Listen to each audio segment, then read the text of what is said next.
सलाम Pakistan, welcome to चाय toaster host. I hope आप लोगों की सुबह जो है वो अच्छी गुजर रही है। My morning was pleasant. मैंने बहुत सारे गाने सुने सुबह सुबह, तो नीचे रख देती हूँ। But it was a nice morning and कल का दिन के बारे में मैं आपको बताना चाहती हूँ कि yesterday I was really busy. I had a client and the food tasting and all of that, and I realized कि मैंने इस सिलसिले में मैं एक्चुअली कल बैठकर अपने एक बिज़नेस की वो देख रही थी, डिमांड देख रही थी, उसके साथ सब्सिक्वेंट प्राइस कंपेयर कर रही थी।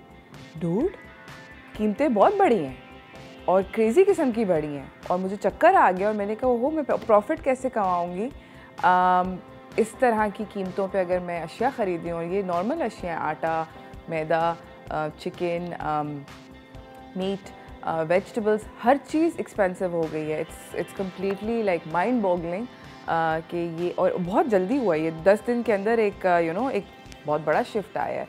So it shocked me a little bit और मैं थोड़ा सा डर गई। मैंने कहा ओहो, मारे गए। बट एनीवेज़ चलेगा। आई होप कि आप लोग मेरी तरह स्ट्रगल ना कर रहे हों with prices, specially if you are in business. मुझे पता है कितना मुश्किल होता है। आज का हमारा शो मैं आप लोगों को बताना चाहती हूँ कि ज़बरदस्त किस्म का शो है।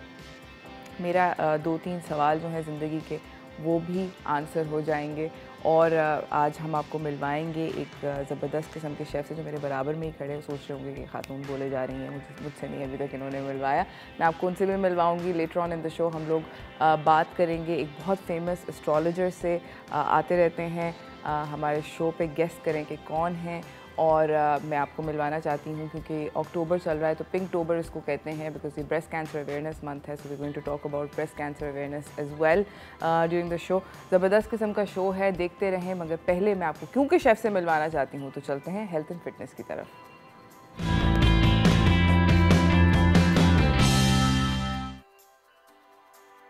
सो हमारे साथ एक ज़बरदस्त किस्म के यंग शेफ़ मौजूद हैं। इनका नाम है हमज़ा आज़म।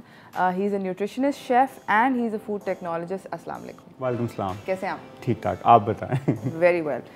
मुझे बताएं कि कैसा, मतलब हम बात कर रहे हैं आज प्रोटीन के ऊपर और प्रोटीन्स क्यों इतना ज़्यादा ज़रूरी हैं। But of the top of your head अगर आप एक प्रोटीन का बहुत बड़ा बेनिफिट बयान करना चाहें तो वो क्या है? It's a living agent for yourself, that's it. आपके लिए ज़िंदगी के लिए ज़रूरी या चीज़ों में प्रोटीन, कार्ब और उसके अलावा आपको ज़रूरत होती है फाइबर्स की, ये 3 चीज़ें। मगर मेरे दिमाग में जब भी प्रोटीन आता है तो मैं इमीडिएटली सोचती हूँ, कल रात actually I have a 12-year-old daughter. कल मैं अपनी बेटी के साथ, जिसको पता नहीं क्यों बोटियों से और प्रोटीन से नफ़रत हो गई है टाइप की सिचुएशन, नफ़रत तो नहीं होगी, मतलब वो खाना नहीं चाहती, she prefer to eat something else. But खैर एनीवेज, कल मैं उससे आर्ग्यूमेंट करती कि you have to eat keema today, तुम खाओगी, ज़रूरी है, blah blah blah blah blah. And she said नहीं मैंने नहीं खाना वगैरह वगैरह। एंड मैं उसको ये बोल रही थी कि देखो यू ग्रोइंग अप, और प्रोटीन जो है एक्चुअली हमारी बॉडी में एक बिल्डिंग ब्लॉक होता है। रिपेयर का काम जो होता है और नए सेल्स को बिल्ड करने का काम होता है वो प्रोटीन करता है। जो कार्बोहाइड्रेट्स होते हैं वो एनर्जी देते हैं, बट प्रोटीन्स जो हैं देर द मेन सोर्स। मतलब आपके सब चीज़ें उससे बननी होती हैं, बाल, skin, organs, everything is made out of protein. तो मतलब अगर नहीं खाएंगे तो कहाँ से आएगी? काफ़ी ज़रूरी है यार, बहुत ज़रूरी है ना? अपने बच्चों की बात की और सबसे ज़्यादा मसले मसाइल बच्चों के साथ ही स्टार्ट हो रहे होते हैं, because kids I feel like these days बहुत भागते हैं क्या प्रोटीन खाने से। आई डोंट नो क्या किस्सा क्या है। आई गेस क्योंकि मुझे लगता है कि हमने उनको ना एक सुपरवाइज कर दिया है कुछ ही सोर्सेज से प्रोटीन इनटेक का, और चीज़ें रिसोर्सेज के ऊपर नहीं जाते हैं। हम सिर्फ चिकन, एग्स, इसके ऊपर ही हम फोकस्ड हो गए हैं, और चीज़ें रिसोर्सेज भी हैं, राइट, हम उसके ऊपर नहीं जा रहे हैं। तो we need to get to other sources of बिल्कुल प्रोटीन। बिल्कुल। और मुझे बताएं कि बच्चे जो हैं, बिकॉज वो पिकी ईटर्स होते हैं जनरली, मैं बहुत सोचती हूँ मगर मुझे बिल्कुल अच्छा नहीं लगता किसी भी खाने को मास्क करना। फॉर इंस्टेंस अगर चिकन बन रहा है या मीट बन रहा है या कुछ इस तरह की चीज़ बन रही है, तो वो जब उसको चिकन फॉर एग्जांपल जब नगेट बन जाता है या फॉर इंस्टेंस मैं आपको एग्जांपल दे रही हूँ, तो वो okay yes once in a while sure why not, but ज़्यादा मास्क करना मुझे नहीं पसंद, क्यों ऐसे बच्चे ऐसे हो गए? वही दोबारा से हम उस बात पर आते हैं क्योंकि हमने उनको रिस्ट्रिक्ट कर दिया है उन्हीं रिसोर्सेज के ऊपर। अगर हम बात करें प्रोटीन रिसोर्सेज के ऊपर, तो सबसे पहले आप बात करें बीफ के ऊपर, फिर देन आप उसको फ़िश इनटेक के ऊपर भी लेकर आएँ, देन उसके बाद आप उनको चिकन पे लेकर आएँ, देन उसके बाद आप उनको डेयरी प्रोडक्ट्स के ऊपर लेकर आएँ, देन उसके बाद उनको नट्स पे लेकर आएँ। So all those things that you need to do. अच्छा, मुझे ये बताएं कि आज आप क्या बना रहे हैं? आज हम होलसम प्रोटीन सैलेड बनाएंगे। ओके, और उसमें कौन सी प्रोटीन का इस्तेमाल होगा? उसमें हम 2 किस्म की प्रोटीन से, इवन हम उसमें ऐड ऑन और चीज़ें भी करेंगे, एग्स भी डाल के, अगर हम ऑप्शनल पे रखें, वरना हम उसमें चिकन ऐड करेंगे, हम उस पर चिकपीस ऐड करेंगे, हम उसमें किडनी बीन्स ऐड करेंगे। Oh my God, okay. And fibre intake भी हमारा उसके अंदर होने वाला है। All right. और तो यानी कि हम बहुत सारी डिफरेंट प्रोटीन्स जो हैं वो डाल रहे हैं, फाइबर डाल रहे हैं, बिकॉज इट्स अ सैलेड। क्या रेसिपी निकल कर आती है ये जानेंगे इस छोटी सी ब्रेक के बाद, तो कहीं ना जाइएगा, रहे हमारे साथ चाय टोस्टर होस्ट पे।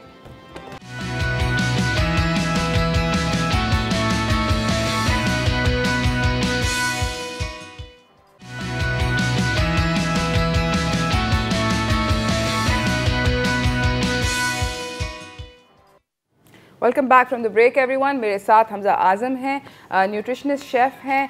बात हो रही है कि प्रोटीन्स जो हैं वो हमारी ज़िंदगी के अंदर क्यों इतनी ज़्यादा ज़रूरी हैं। हम रेसिपी की तरफ तो डेफिनेटली जाएंगे, मगर मुझे ये बताएं कि आपके हिसाब से जो चीपेस्ट और जो सबसे ज़्यादा widely available source of protein वो क्या है?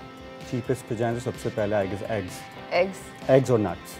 Eggs and nuts are the nuts कहाँ से चीप हैं दोस्त? मतलब मजाक करा इसने मेरे साथ, मैंने कहा नट्स, मैं एकदम से नट्स में मैं बात करूँगा पीनट्स के ऊपर और पम्पकिन सीड्स के ऊपर।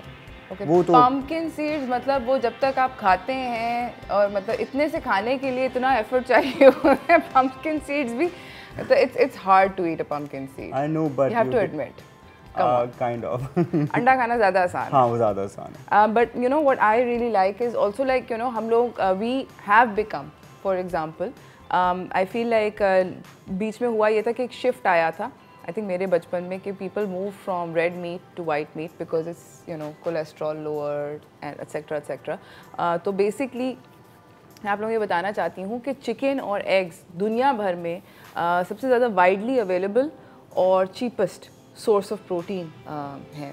It's a global phenomena now, I think. Now, पहले नहीं था, पहले चिकन महंगी होती थी, बट अब जो है चिकन और एग्स जो हैं वो बेस्ट और वाइडली अवेलेबल और चीपेस्ट सोर्स ऑफ प्रोटीन है। और काफ़ी उसके बारे में भी बहुत सारी कंट्रोवर्शियल रायें आती हैं। मैं आप लोगों को ये बताना चाहती हूँ कि ऐसा नहीं है। आज हम बात कर रहे हैं यूएस सोय के बारे में। ये एक ब्रांड है जो कि एक मैसेज लाया है पाकिस्तानी फैमिलीज़ के लिए, और वो ये है कि प्रोटीन बेहतरीन, प्रोटीन बाकी में खानी चाहिए, like we were talking about earlier. Building block है दोस्त, खाओ, बिल्कुल, है ना, और बच्चों को खिलाओ मोस्ट इम्पॉर्टेंटली। अब बच्चों को तो बेसिक नीड है। अगर हम बात करें एज क्राइटेरियाज के हिसाब से, तो 4 to 9 एज के बच्चों को almost 19 grams of protein per day servings होनी चाहिए। एंड 9 to 14 और 13 ईयर्स के बच्चों के पास almost 34 to 35 grams of serving per day होनी चाहिए प्रोटीन की। मैं ये आज जाके सलीना को बताऊंगी, बस हो गई है। मैं आज ही उसको 4 अंडे ना खिलाए तो मेरा नाम भी बदल देना। एनीवेज, हम बात कर रहे हैं प्रोटीन की। एक उसकी एक ड्राइविंग किस्म की डिमांड है, but at the same time फिर लाइक आई सेड की कंट्रोवर्सी वगैरह होती है। मैं आप लोगों को ये इस बात का बताना चाहती हूँ कि यूएस सोय जो है ये बेसिकली एक परफेक्टली सेफ़ ब्रांड है। इसके जो जितने भी चिकन्स हैं उनको वेजिटेबल फीड दी जाती है, और आपके लिए और आपकी फैमिली के लिए ये परफेक्टली हेल्दी ऑप्शन है। तो डेफिनेटली आप इसको अपनी डाइट के अंदर इंटीग्रेट करें, बहुत ज़्यादा ज़रूरी है प्रोटीन खाना। और लाइक आई सेड कि रेड मीट जो है वो महंगे से महंगा तर होता जा रहा है। मैं आप लोगों को मटन की आज की प्राइस बता देती हूँ, वो है 1600 रुपये किलो। और बीफ जो है, अगर आप स्टेक खाना चाहते हैं और आप अंडरकट लेना चाहते हैं, 1800 रुपये किलो।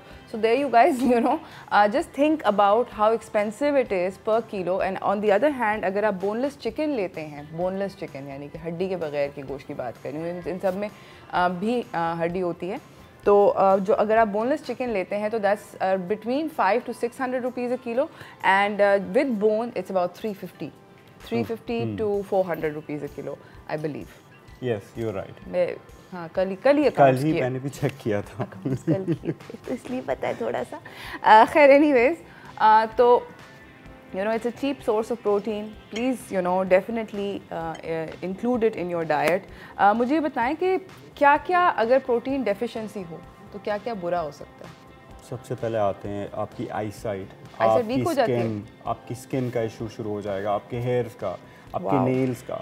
और सबसे बड़ा जो मसला आता है, जो आप देखें आजकल बच्चे यू नो अपना कैलोरी काउंट करते तो वैसे ही नहीं है, ऊपर से जब प्रोटीन इंटेक अपना कम कर देते हैं ना आप, तो आपको ज़्यादा से ज़्यादा भूख लगना शुरू हो जाती है, आपकी एपेटाइट इंक्रीज़ हो जाती है। और उस वजह से आप देखें नॉर्मली बच्चों का एवरेज वेट आजकल कितना एबनॉर्मल है, इसी वजह से, बिकॉज उनकी प्रोटीन इंटेक अच्छी है नहीं और वो ओबेसिटी की तरफ जाना शुरू हो जाता है। Yes, because they eating junk food versus protein, that's another thing you know. बच्चों की जो डाइट्स हैं आजकल उसके अंदर जंक फूड की यू नो कंजम्पशन इतनी हाई है, so they are basically eating a lot of bad carbohydrates, है ना? बिल्कुल, bad carbohydrates and bad fats I feel. हाँ, क्योंकि वो उसको कोलैब करके फिर देन वो फैट इंक्रीज करवाएगा ना। एग्जैक्टली, तो मतलब you know that's no good. आप उनको एक लो कार्ब तो डाइट नहीं होनी चाहिए बच्चे की, बट लाइक एक मिनिमलिस्टिक कार्ब इंटेक होना चाहिए। फाइबर एंड प्रोटीन का इंटेक बच्चों का ज़्यादा होना चाहिए। I agree. अच्छा, मुझे ये बताएं कि यू नो हम लोग ये सैलड जो बना रहे हैं तो इसके अंदर हम चिकन और एग दोनों क्या इनकॉर्पोरेट कर सकते हैं? लेकिन हम नहीं कर रहे हैं, वैसे हम कर सकते हैं, ऑप्शनली कर सकते हैं। Okay, amazing. और बन क्या रहा है इसके अंदर? में नज़र आ रहा है कि there is going to be kidney beans, उसके अलावा शिमला मिर्च है, खीरा है, आइसबर्ग है, उसके अलावा चिकपीस हैं, एंड देन हमारा चिकन सॉस है। ठीक है, ज़बरदस्त। हम लोग जा रहे हैं नाज़रीन एक छोटी सी ब्रेक की तरफ। ब्रेक से वापस आएंगे, ये सैलड भी बनाएंगे, थोड़ी सी और बातें करेंगे प्रोटीन बेहतरीन के बारे में, क्योंकि बहुत ज़्यादा ज़रूरी है कि हम लोग खुद और हमारे बच्चे हेल्दी रहें। तो छोटी सी ब्रेक, कहीं ना जाइएगा, देखते रहिए चाय टोस्टर होस्ट।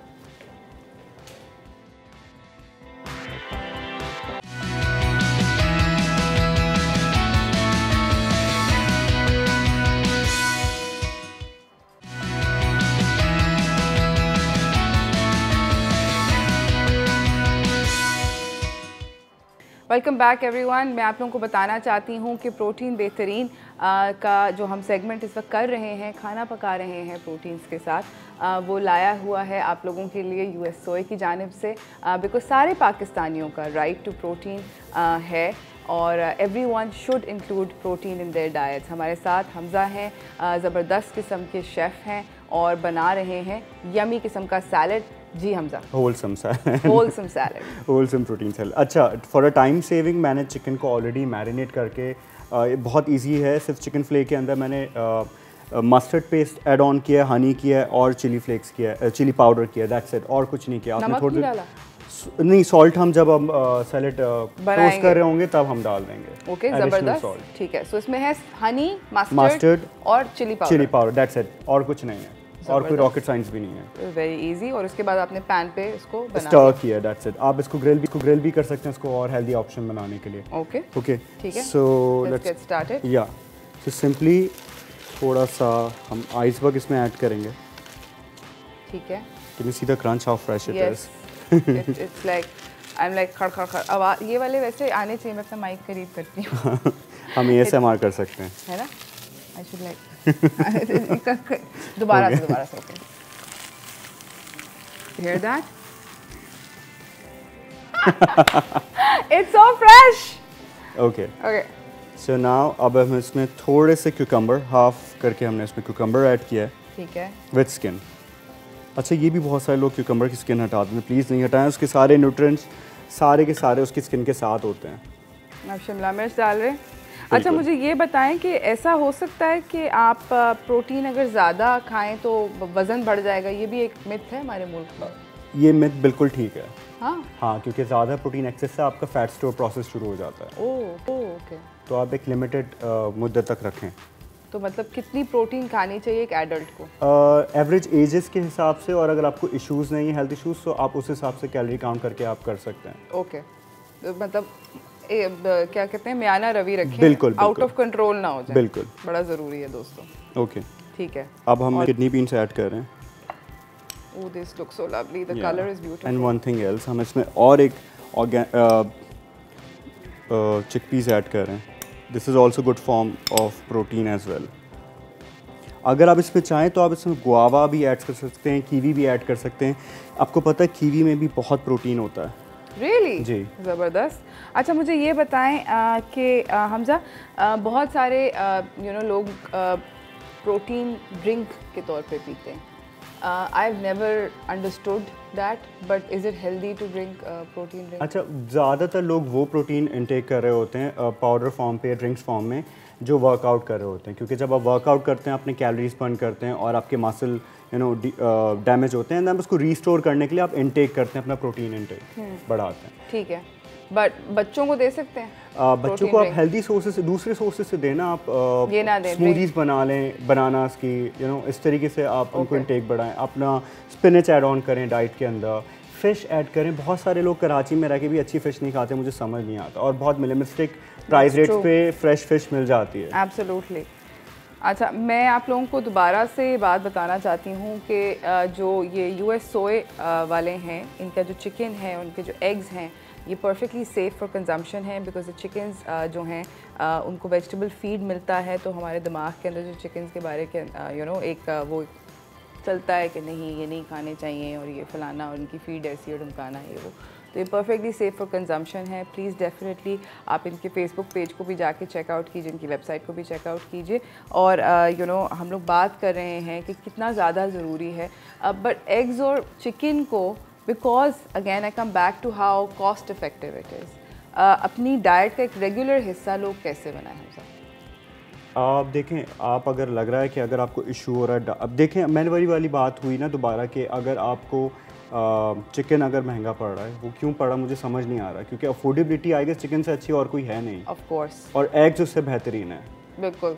तो आप बच्चों को अगर मतलब हमारे दिमाग में ये होता है कि एग्स जो है ना वो नाश्ते तक मुख्तसर होते हैं. बिल्कुल. हर कोई ये सोचता है कि भाई 11 बजे के बाद अंडा नहीं खाना पूरा दिन फिर अगले दिन सुबह को खाएंगे. आई गेस लंच आगे ब्रेकफास्ट से अच्छा आप लंच टाइम पे आप एग इनटेक करें, वो ज़्यादा सही है. रियली? हाँ, ज़बरदस्त. बच्चों के लिए खास तौर पे. आप ये जल्दी खत्म करें. बिल्कुल, ऑलमोस्ट ये रेडी हो गया है. अच्छा, मैंने इसकी ड्रेसिंग में सिर्फ और सिर्फ लेमन जूस, हनी और थोड़ा सा पार्सले ऐड किया है. That's it. बहुत हनी और पार्सले. बिल्कुल. और अब हम इसमें थोड़ा सा सॉल्ट ऐड कर देंगे ऊपर से सर्व करते हुए.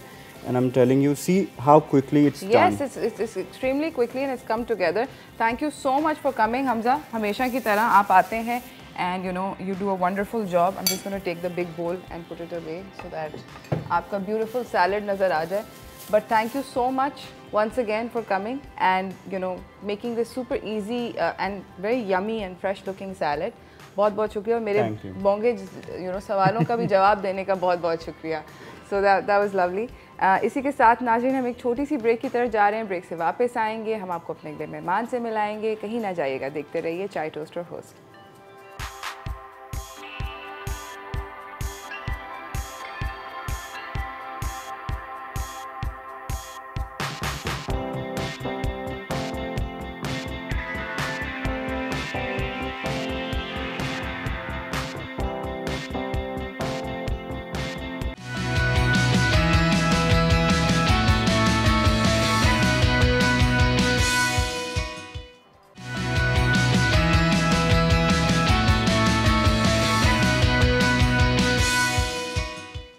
Welcome back from the break everyone. हमारे साथ हमारे अगले मेहमान सेट पे मौजूद हैं. आई एम श्योर कि आप लोगों ने नोटिस किया होगा, मैंने भी 5-6 दफ़ा इस बात का जिक्र किया है.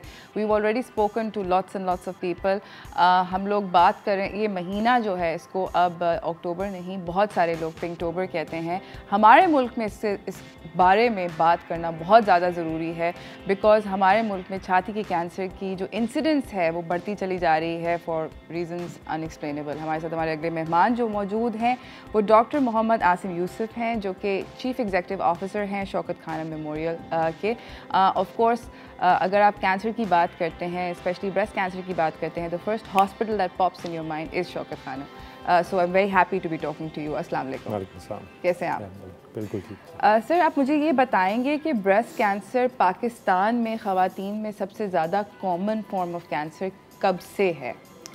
जब से डेटा अवेलेबल है तो हमारी स्टेटिस्टिक्स यही दिखाती हैं। हम शौकत खानम में ये डेटा 27 साल से कलेक्ट कर रहे हैं और 2020 में फॉर एग्ज़ाम्पल 26,000 हमारा एस्टिमेट है कि 26,000 नए केसेस डायग्नोज हुए थे, जिनमें से अनफॉर्चुनेटली 13,000 50% जो पेशेंट्स थी उनकी अमवात हो चुकी है क्योंकि वो इतनी लेट स्टेज में प्रेजेंट करते हैं। सो ये कॉमनेस्ट कैंसर है पाकिस्तान में और दुनिया में जो सबसे हाईएस्ट इंसिडेंस है ब्रेस्ट कैंसर का उन मुल्कों में से पाकिस्तान भी शामिल होता है। ऐसा आपके ख्याल में कोई मतलब is there something that ties कि हमें कुछ पता है कि ऐसा क्यों है कि ये इतना हमारे मुल्क में प्रिवेलेंट क्यों है?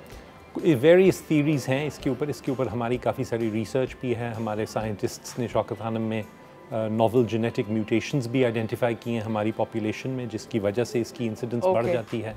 दूसरा फिर कज़न मैरिजेस बहुत कॉमन है हमारे यहाँ। जी बिल्कुल। तो ये जब दोनों तरफ से एक औरत को ये जीन्स मिलती हैं तो फिर वो रिस्क बढ़ जाता है। Of course, okay. And obviously वो कज़न मैरिजेस मल्टी जनरेशनल होती हैं अक्सर। बिल्कुल। मुझे ये बताएं कि बहुत सारी ऑर्गेनाइजेशंस काम कर रही हैं ब्रेस्ट कैंसर अवेयरनेस पे इस महीने में, वो पूरा साल ही बल्कि काम करती हैं। शौकत खानम की क्या एफ़र्ट्स हैं अभी तक? सो यू राइट, बहुत सारे लोग कर रहे हैं। शौकत खानम तकरीबन कोई 22 साल से अब ब्रेस्ट कैंसर अवेयरनेस के लिए एक बहुत एक्सटेंसिव कैंपेन करता है थ्रू आउट अक्टूबर हर साल, जिसमें हम अवेयरनेस की बात करते हैं। आपने जैसे शुरू में भी कहा था कि पहले पाकिस्तान में ब्रेस्ट कैंसर की बात करना भी इम्पॉसिबल होता था टीवी पे या पब्लिक में कहीं पे भी। बिल्कुल। तो एक तो मीडिया का एक बहुत बड़ा रोल रहा है इसमें कि उन्होंने ये हाईलाइट किया है और इसको पब्लिसाइज किया एंड मेड इट मोर टॉकेबल। बिल्कुल। सो हम ये मीडिया में कैंपेन चलाते हैं इसके लिए। कॉलेजेस में, स्कूल्स में हम जाते हैं, ख़वातीन के जो कॉलेजेस हैं, ताकि वहाँ अवेयरनेस बढ़े, ताकि वो स्टूडेंट्स जो हैं वो अपनी घर में जाके अपनी माओं को, बहनों को सबसे बात कर सकें इसके बारे में कि ब्रेस्ट कैंसर जो है वो मुकम्मल इलाज हो सकता है उसका अगर अर्ली स्टेजेस में डायग्नोज हो। इसीलिए वेस्ट में तकरीबन 100% क्योरेबल होती है ये डिज़ीज़, जबकि हमारे यहाँ 50% से भी कम क्योर रेट होता है क्योंकि लोग बहुत लेट स्टेज में प्रेजेंट करते हैं। राइट। मैं आपसे ये पूछना चाहती हूँ कि ख़वातीन को किस उम्र के हिस्से के बाद अपनी ग्राफी या उसकी मॉनिटरिंग पे ज़्यादा तवज्जो देनी चाहिए? सो 20 से 40 साल की उम्र में ख़वातीन को अपने छाती का खुद अपने हाथ से हर महीने मुआयना करना चाहिए। ठीक है। कोई भी गिल्टी महसूस हो तो फ़ौरन उसको चेक करवाना चाहिए। सही। शर्म में या डर के मारे उसको इग्नोर नहीं करना चाहिए, ये बहुत ज़रूरी है क्योंकि ज़्यादातर उस उम्र में गिल्टियाँ कैंसर नहीं होंगी, लेकिन बहरहाल उनको चेक कराना बहुत ज़रूरी है। बिल्कुल, वो अपने दिमाग को क्लियर करने के लिए। 40 साल की उम्र के बाद हर साल मैमोग्राफी होनी चाहिए, जो कि छाती का एक ख़ास किस्म का एक्सरे है जिसमें ये कोई स्वेलिंग हो, लंप हो तो वो पता चलता है। एब्सोल्युटली।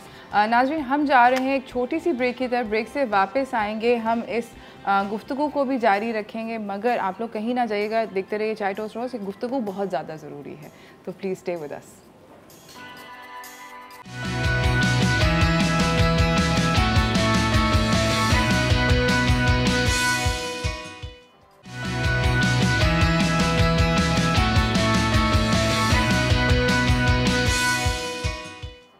Welcome back everyone. हमारे साथ यहाँ पे मौजूद हैं doctor Mohammad Asim Yusuf, chief executive officer हैं Shaukat Khanum memorial cancer hospital के। बात हो रही है सर आपसे अबाउट कि हमारे मुल्क में बहुत ज़्यादा, जिस हमने इस वीडियो में भी देखा कि बहुत ज़्यादा फैला हुआ और बहुत कॉमन कैंसर है ये। मुझे ये बताएं कि ब्रेस्ट कैंसर अवेयरनेस के बारे में मैं आपसे बात करना चाहती हूँ। ये प्रोग्राम्स आपके ख़्याल में अब कितने इफ़ेक्टिव हैं? क्या ज़्यादा ख़वातीन अर्ली स्टेज पर आ रही हैं या अभी भी ख़वातीन बहुत देर से आ रही हैं? सो आई थिंक ये प्रोग्राम्स का बहुत अच्छा इफ़ेक्ट हुआ है। जैसे हम बात कर रहे थे कि पहले हम बात भी नहीं कर सकते थे ब्रेस्ट कैंसर के बारे में मीडिया पे, टीवी पे। बिल्कुल। तो ये पिंकटोबर और अक्टूबर के ब्रेस्ट कैंसर अवेयरनेस सेशंस की वजह से हम अब कर पाते हैं। क्लियरली जो प्रेजेंटेशन है उसकी डाउन स्टेजिंग हुई है, यानी कि ज़्यादा अब ख़वातीन अर्ली स्टेजेस में डायग्नोज हो रही हैं पहले के मुकाबले में, लेकिन अभी भी बहुत ज़्यादा लोग एडवांस स्टेज में ही प्रेजेंट होते हैं। रफली 25% पिछले 25 साल में तकरीबन 22 से 25% इम्प्रूवमेंट हुई है सर्वाइवल में दुनिया भर में। राइट। क्योंकि अब ख़वातीन अर्ली स्टेजेस में प्रेजेंट करती हैं। कुछ ये इफ़ेक्ट हमने पाकिस्तान में भी देखा है, लेकिन अभी भी अनफॉर्चुनेटली बहुत ज़्यादा ख़वातीन जो हैं वो लेट स्टेज में प्रेजेंट करती हैं, क्योंकि उनको या पता नहीं होता या वो शर्माती हैं, डर लगता है उनको डॉक्टर को दिखाते हुए, और जो गिल्टी छोटी होती है जिसका मुकम्मल इलाज हो सकता है, वो जब तक वो प्रेजेंट करती हैं बड़ी हो चुकी है कि फिर मुकम्मल इलाज मुमकिन नहीं है। अच्छा, मुझे ये बताएं कि कौन सी स्टेज तक मुकम्मल इलाज जो है वो 100% आपको रिकवर करवा सकता है, और कहाँ, मतलब जब देर का मतलब कितनी देर होती है? So you know, her stage में सर्वाइवल अपनी है, और हर जैसे स्टेज बढ़ती जाती है तो सर्वाइवल या मुकम्मल इलाज का जो लाइकलीहुड है वो कम होता जाता है। सही। सो स्टेज 0 जो होती है, जो सिर्फ स्क्रीनिंग में पता चलती है, उसका 100% इलाज हो सकता है। स्टेज 1 जो कि बहुत छोटा लंप होता है, जो अगेन अक्सर मैमोग्राफी में ही नज़र आता है, उसकी 95% तकरीबन सर्वाइवल है। जब हम स्टेज 3 में जाते हैं तो 50% से कम रह जाती है सर्वाइवल, और स्टेज 4 में तो 20% से भी कम है सर्वाइवल। मतलब बहुत मुश्किल है जी। और पाकिस्तान में सबसे ज़्यादा ख़वातीन स्टेज 3 में प्रेजेंट करती हैं। My God, okay, that's not good. मुझे ये बताएं सर कि अपना अगर हमें रिस्क रिड्यूस करना है फॉर ब्रेस्ट कैंसर तो हम क्या क्या कर सकते हैं? सो रिस्क रिडक्शन के लिए मुख्तलिफ़ चीज़ें हैं, कुछ तो हमारे कंट्रोल में हैं, कुछ नहीं हैं। जैसे हमारी अपनी जीन्स तो हमारे कंट्रोल में नहीं हैं। बिल्कुल। कज़न मैरिजेस का रिस्क की वजह से इसका रिस्क बढ़ जाता है आगे जनरेशन्स में, तो वो अवॉइड करनी चाहिए इफ़ पॉसिबल। ओवरवेट होना एक सेपरेट एक रिस्क फैक्टर है इसके लिए। सो अपना वेट अगर ऑप्टिमम हो, आपके कद के मुताबिक वेट हो, तो उससे रिस्क कम हो जाता है। हार्मोनल ट्रीटमेंट्स वगैरह जो होती हैं, जैसे पुराने ज़माने में वो हार्मोन रिप्लेसमेंट थेरेपी वगैरह दी जाती थी, उससे ये रिस्क बढ़ जाता है, तो अननेसेसरीली ऐसी दवाइयाँ नहीं लेनी चाहिए। ठीक है। बट सबसे ज़्यादा अगेन ज़रूरी है कि क्योंकि रिस्क रिडक्शन एक हद तक ही हो सकती है, तो सबसे ज़रूरी है कि अर्ली डिटेक्शन होनी चाहिए। बार बार अपने आप को एग्ज़ामिन करें, महीने में एक दफ़ा, और 40 साल की उम्र के बाद मैमोग्राफी ज़रूर करवाएं। आपने एक बात बोली कि आपने कहा कि स्टेज 0 जो है वो तो सिर्फ और सिर्फ मैमोग्राफी के थ्रू ही, वो तो सेल्फ एग्जामिनेशन से नहीं पता चलेगा। लंप या छोटा लंप अगर फील हो या मैमोग्राफी में नज़र आए, वो दोनों स्टेज 0 हो सकते हैं। ओके। मुझे ये बताएं कि अगर किसी भी खातून को लगे थोड़ा बहुत भी कि कोई शक भी हल्का सा आए, तो उस शक की सूरत में भी आपको किस तरह के डॉक्टर, क्या आप सीधा ऑन्कोलॉजिस्ट के पास भागें या आप किसी जनरल फिजिशियन के पास भागें? नहीं, ऑन्कोलॉजिस्ट के पास ज़रूरी नहीं है हमेशा शुरू में ही जाना। किसी भी अच्छे जनरल फिजिशियन या जनरल सर्जन को दिखा सकते हैं, जो यूजुअली उसको डायग्नोज भी कर सकते हैं और उसकी बायोप्सी अरेंज करवा सकते हैं अगर ज़रूरत हो। और बायोप्सी ऑपरेशन के ज़रिए नहीं होती, सिर्फ सुई डाल के थोड़ा सा मादा उसमें से निकाल के चेक हो सकती है। पेनलेस प्रोसीजर है और बहुत जल्दी है, और अब तकरीबन हर जगह पाकिस्तान में ये दस्तयाब है। सही। मुझे बताएं कि शौकत खाना मेमोरियल जो है वो कैंसर के इलाज को और ब्रेस्ट कैंसर के इलाज को इन पर्टिकुलर पूरे पाकिस्तान में एक्सेसिबल कैसे कर सकता है, क्योंकि अभी तक तो आपका to the best of my knowledge 2 hospital हैं। सो पहली बात तो ये कि 27 साल से हम शौकत खानम हॉस्पिटल्स में 75% से ज़्यादा मरीज़ों का बिल्कुल फ्री इलाज कर रहे हैं। ठीक है। सो पहली बात तो ये कि कोई ये ना समझे कि कैंसर का इलाज बहुत महंगा है इसलिए मैं नहीं जाऊंगी हॉस्पिटल। ज़रूर आप शौकत खानम में आएँ और अपना इलाज करवाएं। हमने पहला हस्पताल 1994 में लाहौर में खोला। 30% हमारे मरीज़ जो थे वो KPK और अफ़गानिस्तान से आते थे, इसलिए हमने दूसरा हस्पताल 2015 में पेशावर में खोला, और अब हम कराची में शौकत खानम का तीसरा और पाकिस्तान का सबसे बड़ा कैंसर हॉस्पिटल उसकी कंस्ट्रक्शन का काम कर रहे हैं, और वो दिसंबर 2023 में कराची में खुलेगा इंशाल्लाह। जैसे मैंने कहा, वो लाहौर से दुगना है साइज़ में और कैपेसिटी में, इक्विपमेंट में भी, और वो ना सिर्फ कराची बल्कि अंदरून सिंध और जनूबी बलूचिस्तान के मरीज़ों को भी फ्री ट्रीटमेंट प्रोवाइड करेगा इंशाल्लाह। ज़बरदस्त। मुझे ये बताएं कि हमारी मुल्क के अंदर, हम दोबारा से वही बात I want to touch upon कि ख़वातीन जो हैं वो डॉक्टर के पास जाने से झिझकती हैं और इस कॉन्वर्सेशन को करने से झिझकती हैं।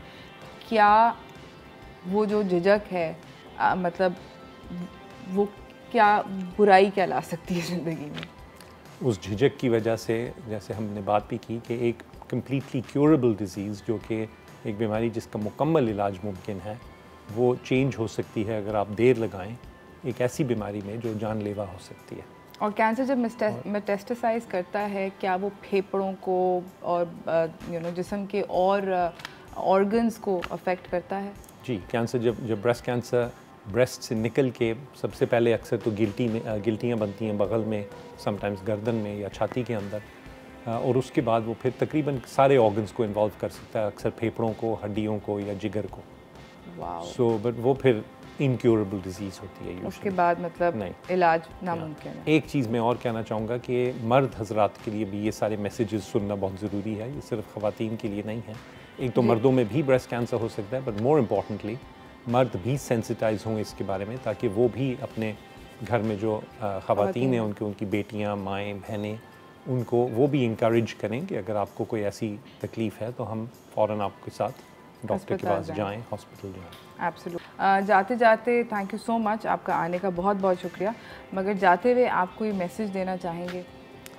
अगेन यही मैसेज है कि ब्रेस्ट कैंसर एक मुकम्मल तौर पे काबिल इलाज बीमारी है अगर आप इसको जल्द इसकी तशख़ीस हो और इलाज शुरू किया जाए। इसलिए बहुत ज़रूरी है कि आप इससे डरें मत, कोई गिल्टी महसूस हो उसको फ़ौरन चेक करवाएं, और अगर आपको पता चले कि कैंसर है तो आप शौकत खानम के हॉस्पिटल्स में, लाहौर में, पेशावर में और इंशाल्लाह आगे कराची में आएँ, ताकि आपका इलाज बर वक्त और बेहतरीन किस्म का एक ही सेंटर में, जहाँ सारी ट्रीटमेंट मोडालिटीज़ हैं, सर्जरी, कीमोथेरेपी और बिजली की शुआओं का इलाज, वो सारा एक ही जगह पे हो सके। Thank you so much doctor साहब, आपका आने का बहुत बहुत शुक्रिया। दोबारा से मैं अपने नाज़रीन को ये कहना चाहूँगी कि जिस तरह डॉक्टर साहब ने बोला कि ये बिल्कुल उन्होंने कई दफ़ा इस अपनी कॉन्वर्सेशन में ज़िक्र किया कि कम्प्लीटली इसका इलाज मौजूद है, जितना अर्ली यानी कि जल्द अज जल्द इसको पकड़ा जा सके। और शौकत खानम में इस सारे के सारे इलाज का फ्रॉम डिटेक्शन से लेके आपको ठीक करने का सारी की सारी पॉसिबिलिटीज़ एक ही जगह पे हैं, आपको 40 जगह जाने की ज़रूरत नहीं होती। मैं ये ज़रूर कहना चाहूँगी कि ख़वातीन को जो झिझक है वो अपने अंदर से ख़त्म कर देनी चाहिए। आई थिंक ये कॉन्वर्सेशन जो है घर में नॉर्मलाइज़ करें, बात करें। आप अपनी अगर देख रही हैं इस वक्त प्रोग्राम और आपके घर में छोटी बच्चियां हैं तो उनको बताएं, ताकि ये बात हम लोग अपने बच्चों से करना शुरू करें तो ये कॉन्वर्सेशन जो है ये नॉर्मलाइज़ हो। इसी के साथ मैं जा रही हूँ एक छोटी सी ब्रेक की तरफ। ब्रेक से वापस आऊँगी, आपको अपने अगले मेहमान से मिलाऊँगी, तो कहीं ना जाइएगा, देखते रहिए चाय टोस्ट और होस्ट।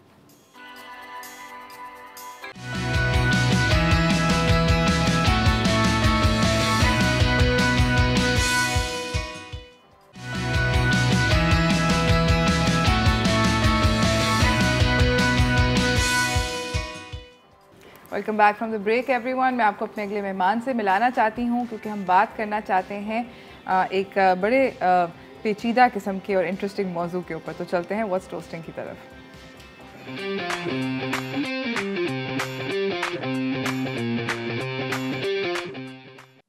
हमारे साथ मौजूद हैं अली मोहम्मद ख़ान, बहुत फेमस एस्ट्रोलॉजर हैं। मैंने आप लोगों को शो के शुरू में भी बोला था कि गेस करें कि मेरे अगले मेहमान कौन है। एस्ट्रोलॉजर हैं, अक्सर आते रहते हैं और बड़ी एक्यूरेट बातें करके जाते हैं। Thank you very much. कैसे हैं आप? अल्लाह का शुक्र। उरूज, आप खैरियत से हैं? अल्हम्दुलिल्लाह ठीक ठाक, बिल्कुल ठीक ठाक हूँ। और आपसे बड़ी ज़बरदस्त आज मौजू के ऊपर, इंटरेस्टिंग किस्म के मौजू पे बात होने जा रही है। नज़र लगना। हमारे मुल्क के अंदर बहुत सारी चीज़ों को एट्रीब्यूट किया जाता है कि भाई अच्छी लग रही थी, उसके अगले दिन अगर बीमार हो गई, नज़र लग गई। मेरा बेटा बहुत अच्छा होता था मगर अब बहू आ गई, अब वो वैसा नहीं रहा, उसका रवैया बदल गया, नज़र लग गई। तो कभी बहुत ज़्यादा चीज़ों पे भी एट्रीब्यूट किया जाता है मुझे लगता है कि, और कभी कुछ लोग बिल्कुल बिलीव नहीं करते। तो ये मतलब दो बिल्कुल ऑपोजिट सॉर्ट ऑफ व्यूज़ हैं। आपका क्या व्यूज़ है नज़र? देखें उरूज, आपने बड़ी अच्छी बात की। नज़र बद जो है ना, हर रिलीजन में, हर जो सोसाइटी है, इनफैक्ट कि जो मॉडर्न सोसाइटी है, वेस्ट है, यूरोप है, ईवल आई कहा जाता है उसको, नज़र बद कहते हैं। ईस्ट इनफैक्ट के कदीम ज़माने से ईस्ट जो है हमारा मशरिक़ जो है, उसमें आप इजिप्ट देख लें, आप बाइबलोनियन सिविलाइजेशन देख लें, आप ये जो मौजूदा फ़लस्तीन या इसराइल का ये एरिया जो था, ये बहुत ज़्यादा तहज़ीब व तमद्दुन का एरिया था। ईरान था, मौजूदा ईरान जो है, इराक़ है, ये तमाम एरिया। तो ये चूँकि बहुत यहाँ पे लोग इसलिए कहते हैं कि जी सुपरस्टिशन बहुत ज़्यादा, क्योंकि यहाँ नॉलेज बहुत ज़्यादा थी।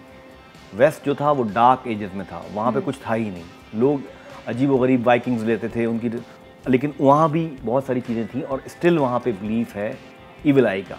आप देखें एक आँख का सिंबल होता है, उसमें आँख बनी होती है, मुख्तलिफ लोग पहनते हैं, इसी तरह से हमसा हैंड होता है, बिल्कुल वो होता है, बहुत सारी चीज़ें होती हैं। Chinese civilisation one of the most ancient जो है सिविलाइजेशन है, वहाँ भी इसका कॉन्सेप्ट मिलता है। मैं आपको एक सिंबल लेकर आया हूँ, कहीं मेरा चैनल पे डिस्कशन हो रहा था, बड़ा मतलब रिलीजियस स्कॉलर्स बैठे थे, तो उन्होंने कहा जी नज़र बद क्या होती है, डिफ़ाइन करें। उन्होंने कहा जी नज़र बद होती है, नज़र बद जो है वो आदमी को कब्र तक, ऊँट को जो है देख तक पहुँचा देती है। मैं बिल्कुल, फिर उन्होंने जो एंकर थे उन्होंने कहा जी बताएं, डिफ़ाइन करें। फिर मैंने उनको डिफिनीशन बताई कि देखें हर इंसान के अंदर पॉजिटिव एनर्जी और नेगेटिव एनर्जी का बैलेंस है, ठीक है, आपके अंदर, मेरे अंदर, हर कायनात की शख्स चीज़ के अंदर पॉजिटिव और नेगेटिव एनर्जी का बैलेंस है। लिविंग एंटिटीज़ जो हैं, बिलखुसूस इंसान जो है, उसके अंदर एक सलाहियत है, वो है आप कहते हैं कि रश्क कह लें आप, रश्क होता है ना कोई चीज़, हाँ कि यार ये इसके पास लॉकेट है क्यों नहीं, मतलब एक ये लॉकेट है, इसने ये बड़ा खूबसूरत पहना हुआ है, मेरे पास तो नहीं है यार इसके पास। अब उससे क्या होता है कि उससे आपके अंदर कहीं ना कहीं जेलसी का एक मतलब एस्पेक्ट पैदा हो जाता है और आप अपनी वीकनेस या कमज़ोरी दूसरे के अंदर बोलते हैं यार मेरे पास नहीं, मैं कमज़ोर हूँ, उससे नेगेटिव एनर्जी आप अपनी दूसरे के अंदर ट्रांसफ़र कर देते हैं थ्रू आइज़।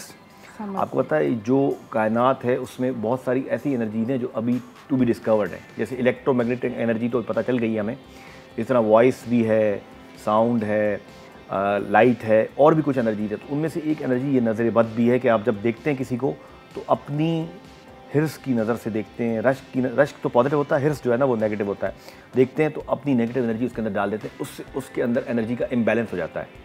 मतलब आपके अंदर 1 kilo positive energy, 1 kilo negative energy, दोनों का बैलेंस है, ठीक है। अब मैंने मेरे पास भी बैलेंस है, मैंने अपनी 500 ग्राम नेगेटिव एनर्जी आपके अंदर ट्रांसफ़र कर दी, तो आपका क्या हुआ, 1.5 किलो हो गया आपके पास नेगेटिव एनर्जी। अब आपके बॉडी के जो आप चूँकि लिविंग एंटिटी हैं, आपके अंदर जो तमाम चीज़ें वो डैमेज होना शुरू हो जाएंगी, आपकी मेटाबॉलिज्म में फ़र्क आ जाएगा, आपकी थिंकिंग में, आपके क्लोथ्स में, हर चीज़ आपको ना डिस्टर्ब होना शुरू हो जाएगी। वो नेगेटिव एनर्जी बॉडी में से निकलेगी और आपकी बॉडी को, आपके माइंड को, आपकी हेल्थ को डैमेज कर देगी।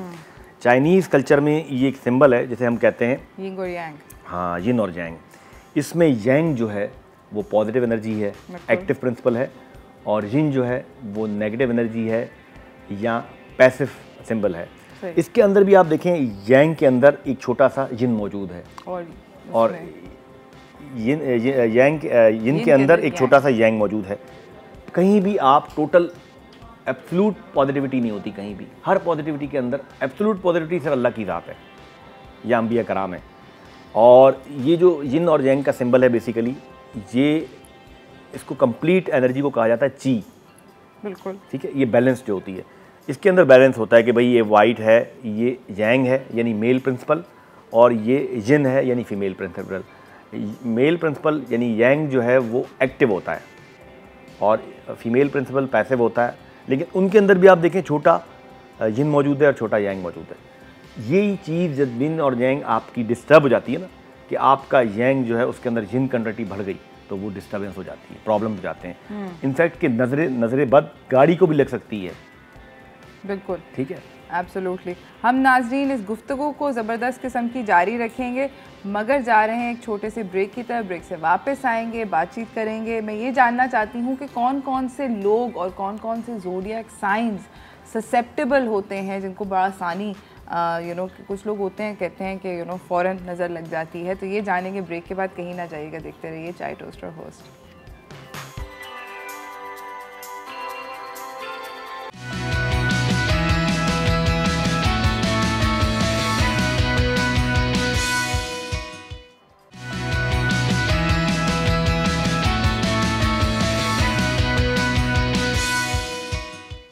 Welcome back from the break everyone. हमारे साथ ज़बरदस्त किस्म के हमारे मेहमान बैठे हुए हैं। बात हो रही है नज़र के बारे में। कौन कौन से लोग और ज़ोडिएक साइंस नज़र से ज़्यादा ससेप्टेबल होते हैं? जी उरूज, बेसिकली जो वाटरी साइंस हैं एक्सेप्ट स्कॉर्पियो, जैसे कैंसर है, पाइसिस है, लिब्रा है, टॉरस है, एरीज है, ये बहुत ज़्यादा ससेप्टेबल होते हैं। स्पेसिफिकली अगर हम देखें बहुत ज़्यादा जो होते हैं वो होते हैं पाइसियन, बहुत ज़्यादा उनको नज़र लगती है पाइसियन को, लियोस को भी लगती है।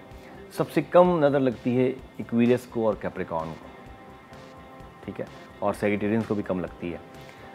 इसी तरह से कैंसेरियंस को बहुत ज़्यादा लगती है नज़र, ठीक है, विरगोस को भी लगती है, जेमिनाइज को भी लगती है, एरीज को लगती है, एरीज को भी लगती है बहुत ज़्यादा, बहुत जल्दी मतलब एब्जॉर्ब कर लेते हैं नेगेटिव एनर्जी को। मैंने कहा ना, आप ये एक्चुअली नज़र बद ये है कि नज़र बद में बारे में कहा जाता है कि सवाए तकदीर को कोई चीज़ नहीं बदल सकती सवाए नज़र बद के। और कदीम ज़माने में अरबों के दौर में ये होता था कि बाकायदा कुछ लोग होते थे जो नज़र बद के एक्सपर्ट थे।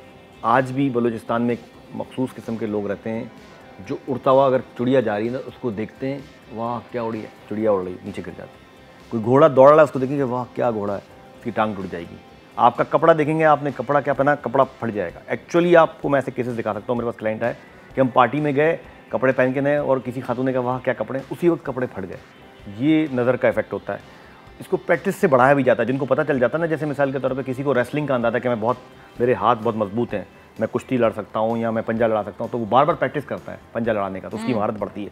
इस तरह आपको पता चल जाए कि आपकी नज़र में तासीर है बद होने की, मतलब किसी को बीमार करने की, डिस्टर्ब करने की, तो आप बार बार प्रैक्टिस करते हैं। उससे क्या होता है, आपकी नज़र बद और स्ट्रॉन्ग हो जाती है, आपको परफेक्शन आ जाती है उसमें कि किसी को दिखते ही फ़ौरन, मतलब आप अंदाज़ा करें ऐसा घोड़ा दौड़ रहा है, वहाँ क्या घोड़ा है, पता चला उसकी टांग टूट गई, मुड़ गई टांग, वो गिर गया नीचे। ये इफेक्ट होता है नज़र बद का।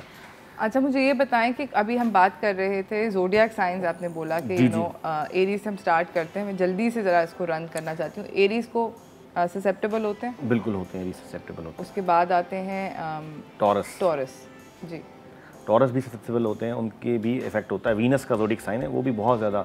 और टॉरस के ऊपर ये होता है कि ज़्यादातर उनको उनके चेहरे के ऊपर, उनकी आवाज़ के ऊपर, उनकी खूबसूरत पे इफेक्ट पड़ता है नज़र बद का, यानी कि उनको बीमार हो जाते हैं, चेहरा ख़राब हो जाता है, चेहरा चेंज। अच्छा, नज़र बद की एक ये भी अलामत है कि जब आप किसी को लगती है ना, उसका चेहरा येलोइश माइल हो जाएगा, मतलब एक खूबसूरती ना, एक अजीब सी, ऐसे लगेगा जैसे कोई बीमार है या खून देकर आया है, या कुछ इसको ना सोया नहीं है, या इसको ऐसे लग रहा है कि इसने कुछ कोई मेडिकेशन ली है, इंटॉक्सिकेशन ली है, कोई इस तरह की उसकी चेहरे में एक अजीब सी जो है ना वो आ जाता है। जो हम लोग एक्सपर्ट हैं, हम लोग मतलब ऐसे हर कोई आइडिया नहीं कर सकता कि इसके साथ क्या है।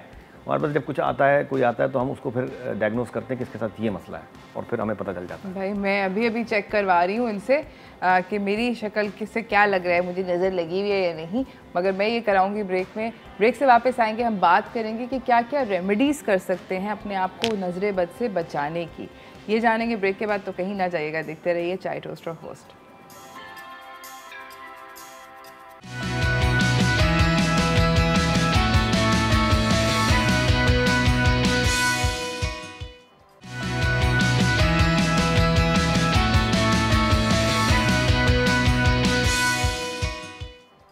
Welcome back everyone. हमारे साथ अली मोहम्मद ख़ान साहब बैठे हुए हैं। बात हो रही है नज़र बद की। हमने ये डिस्कशन तो कर ली कि कौन कौन से लोग और ज़ोडिएक साइंस जो हैं वो ज़्यादा जिनको लगती है नज़र, और कौन लोग हैं जिनको थोड़ी कम लगती है। मगर ये बात तो है कि अक्रॉस द बोर्ड सबको ही तकरीबन लगती है। बिल्कुल। अपने आप को बचाएं। चीज़ों को भी लगती है, गाड़ी को लग सकती है, कपड़ों को लग सकती है, जानवर को लग सकती है, टेबल को लग सकती है, मोबाइल को लग सकती है, किसी भी चीज़। डरा रहे हैं, अब बचाएं कैसे? देखिए, बचाएं, एक तो ये कि जो बंदा आपकी तारीफ़ करे उससे बोलें माशाल्लाह, उससे बोले माशाल्लाह बोले। दूसरी चीज़ ये कि जो चीज़ हो, मतलब वैसे तो अजीब सा लगता है, काला टीका लगाएं उस पर, जो काजल होता है ना, काजल काला उस पर लगाएं, अपने ऊपर लगाएं। जब आपको शक हो, ऐसी जगह जा रहे हैं, किसी आप गैदरिंग्स में जा रहे हैं जहाँ पे आपको लोग बहुत सारे देखेंगे और आप अपने आप को महसूस करें कि आप खूबसूरत लग रहे हैं, तो आपको मतलब टीका लगा, ब्लैक, कोई छोटा सा आप पिन जितना या उससे थोड़ा सा बड़ा आप टीका लगाएं, नंबर 1। सही। दूसरा ये कि अगर नज़र बद लग गई, सबसे पहले आपको ना एक घबराहट शुरू हो जाती है। मैं अलामतें बता रहा हूँ, घबराहट, बेचैनी, वीकनेस फील होना शुरू हो जाएगी, लेथार्जिक हो जाएंगे आपको जो है ना, जो भी चीज़ होगी वो डैमेज हो जाएगी, कुछ ऐसा हो जाएगा। तो फिर आप अगर नज़र बद लगी तो उसके लिए लाल मिर्चें जो हैं, जी, ये अम्मियाँ करती हैं। हाँ, और बिल्कुल सही करती हैं। लाल मिर्चें आप 7 अदद लाल मिर्चें एंटी क्लॉकवाइज सर पे से वार के और उसे जलाएं तवे पे, तो अगर उनमें से जो आप अगर मिर्च जलाएंगे तो उसमें से तेज़ किस्म की बू निकलती है, हाँ, जो छींकें आ आती जाती हैं। हैं। लेकिन अगर आपको नजर बद लगी होगी तो वो ऐसी धांस नहीं आएगी, वो कोई उस तरह की स्मेल नहीं आएगी कि आपको छींकें आएँ। और अगर पता चल जाए नज़र लगी है, नज़र लगी, एक ये भी तरीका है कि अगर पता चल जाए कि इससे नज़र लगी तो उसका झूठा पानी पी लें, ये भी उसकी नज़र ख़त्म हो जाती है। जिस लगी है, जिसने देखा है आपको कि या ये उसका आप पानी पिलाएं उससे और थोड़ा सा बोलें जी आप पी लें, आपकी नज़र बद टूट जाएगी। वो यही मैं सोच रही थी कि कोरोना अगर हो गया, कोरोना के अंदर तो नहीं हो सकता। कोरोना देखिए वो एक अलग बात है, वो डिजीज़ अलग है, लेकिन मैं तो आपको नज़र बद का बता रहा हूँ रिलीजियस एस्पेक्ट से, इस चीज़ों से। कोरोना है तो फिर आप एहतियात करें। इसके अलावा ये कोई कि दुआ आप पढ़ सकते हैं, हाँ, सूरह कलम की आखिरी 3 आयतें पढ़ी जाती हैं। सूरह कलम। जी, दूसरा ये कि कुछ स्टोन्स हैं, जैसे ब्लैक अकीक होता है, काला अकीक, वो आप पहन सकते हैं। ब्लैक एगेट कहा जाता है उसे, गले में पहन रहे हैं आप। इस तरह से मैंने अभी मदर ऑफ पर्ल का आपको बताया, वो आप कर सकते हैं। मदर ऑफ पर्ल का ऐसे बना हुआ, ये तो खैर बहुत एक्सपेंसिव है और रेयर है। ये मदर ऑफ पर्ल के बने हुए हैं, ये आप पहने तो इससे नज़र टूट जाती है, इफेक्ट ख़त्म हो जाता है। दूसरा हैंड ऑफ हमसा, वो जो ईवल आई वाला, बिल्कुल blue ईवल वाला। आई, बिल्कुल बिल्कुल सही। Thank you so much Mohammad Ali Khan sahab, आपका आने का बहुत बहुत शुक्रिया। और इसी के साथ नाजरीन, मुझे और मेरी टीम को इजाज़त दीजिए। अपने वीकेंड को एंजॉय कीजिएगा, सेफ़ रहिएगा नज़रे बद से भी और कोरोना से भी at the same time. Vaccinate अगर अपने आप को अभी तक नहीं कराया तो प्लीज़ ज़रूर अपने आप को वैक्सीनेट करा दें। Enjoy yourself, have a nice weekend. अल्लाह हाफ़िज़।